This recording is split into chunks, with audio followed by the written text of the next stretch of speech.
Hebrews 12, verses 14 and 15 really speak to this idea of forgiving. It says, "Pursue peace with all people and holiness, without which no one will see the Lord." He goes on saying that we should be careful, right? Looking carefully lest anyone fall short of the grace of God, lest any root of bitterness springing up cause trouble, and by this many become defiled. We have to be careful and pursue peace, right? With all people, even the people we're forgiving, even the people who are not trustworthy, they can't really handle the access they want in our lives. And remember, forgiving them doesn't mean that we stay in relationship with them, but we can live at peace with them. We don't have to allow that root of bitterness to spring up, causing trouble, defiling our soul when they are the ones to blame, or the issue is really on their side. The ball is in their court and they haven't really pursued reconciliation. How do we do that? Honestly, it goes up to this verse before it, verse 12, that tells us to strengthen our hands that hang down and our feeble knees. This is talking about how we need to be people of prayer.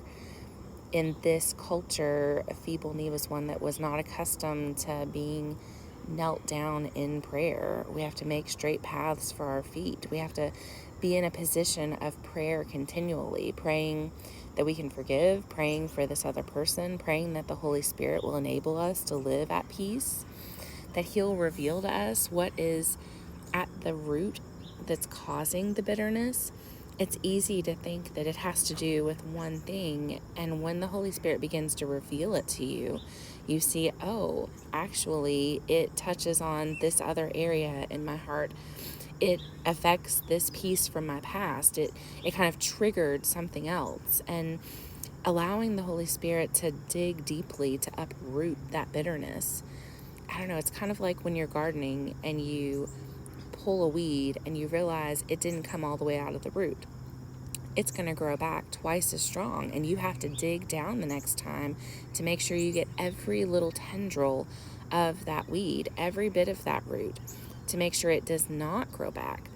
It's the same way with bitterness in our heart, where there's unforgiveness from past things or there's trauma we haven't actually processed with the Lord.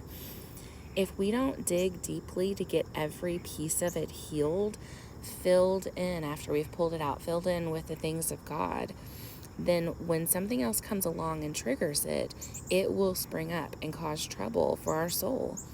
We have to make sure that we are actively forgiving, keeping a short record of what we haven't forgiven, pursuing the Lord to work toward forgiveness in every area so that we don't cause trouble for our soul, so that we can be at peace with all people, so that we can walk in holiness as much as that allows, with the grace of God, giving us the strength to live as He's called us to live.